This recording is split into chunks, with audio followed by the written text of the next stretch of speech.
Hi everyone, I'm Dr. D. Today we're going to be talking about the classical approach.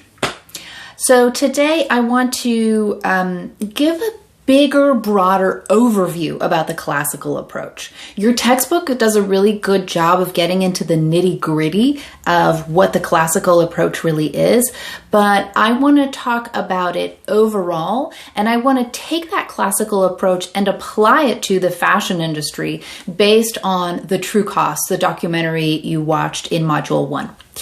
So I want to talk about four things. First, I want to talk about the main issues that the classical approach really tries to tackle. Second, I want to talk about the main parties that the classical approach is concerned with. Third, I want to talk about how the classical approach interprets the fashion industry. And fourth, I want to talk about individuals who use the classical approach. So first, what are the major topics that the classical approach is interested in? It's pretty simple. It's profit and productivity. It's that easy. Money over everything. That's what the classical approach is really all about.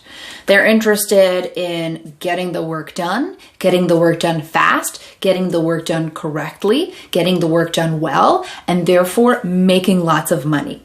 The classical approach is classic for a reason. So those are really the two key issues.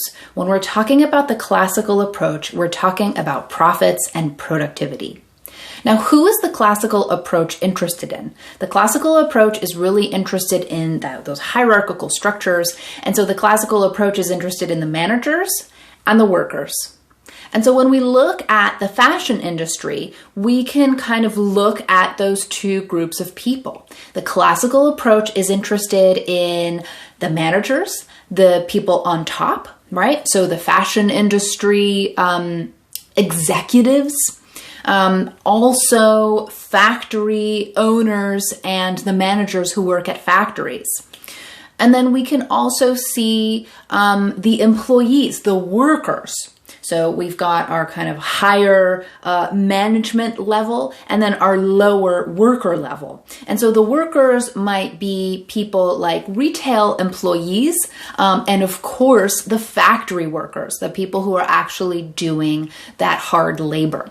But both of those groups of people, right, if you've ever worked in retail sales in the fashion industry, you are probably very familiar with the notion of being, right, just an employee, just a cog in the system. Your job is to sell, and that's what it is.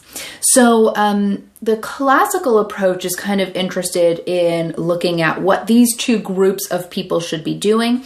The management side of things, so that's whether we're talking about the fast fashion organization executives or even kind of retail managers, or if we're looking at factory owners and factory managers, their job is to direct, to command, to tell people what to do. The workers, what's their responsibility? Their responsibility is to produce. Right? Remember, profits and productivity, the workers are the ones producing. The managers are just the ones telling the producers to produce and making sure to keep them on track in order to increase profits. So that's kind of how the classical approach looks at the fashion industry as a whole. That is really the primary focus, right? That these theories are going to be taking at this when they're studying these kinds of organizations. Now, when we're taking a classical approach and we're analyzing the fashion industry, if I was an organizational consultant and I was asked to come into the fashion industry, perhaps one major organization, let's say H&M or Target or something like that, and I was told to come in and observe this organization and give my feedback, and I took a classical approach, right? I put on my classical approach to analyzing organizations, I would say, you're doing a bang up job. Profits are up, productivity is up, costs are down. You're doing a great job. You're making a lot of product. you're selling a lot of it, you're making a lot of money, this industry is doing as well as it could possibly be doing, you're a model for other industries. That is really that traditional classical approach to observing and analyzing organizations. So somebody from the classical approach would absolutely be saying the fashion industry is doing a great job. Now, there are, of course, real people who take this approach. I encourage you to think back to the documentary. You may even want to watch it again, fast forwarding to certain parts. You'll notice that there are people who absolutely agree with this assessment of the fashion industry. They say things are doing great. We're creating jobs for people. We're doing what organizations are supposed to be doing. We're producing. We're making a profit. This is what an economy is supposed to look like. This is what an industry is supposed to look like. We had certain factory owners who definitely took this approach and who said, you know what, my employees just need to produce. That's what their job is. We definitely heard some executives taking this approach, saying, this is a great industry. This is how things should be going.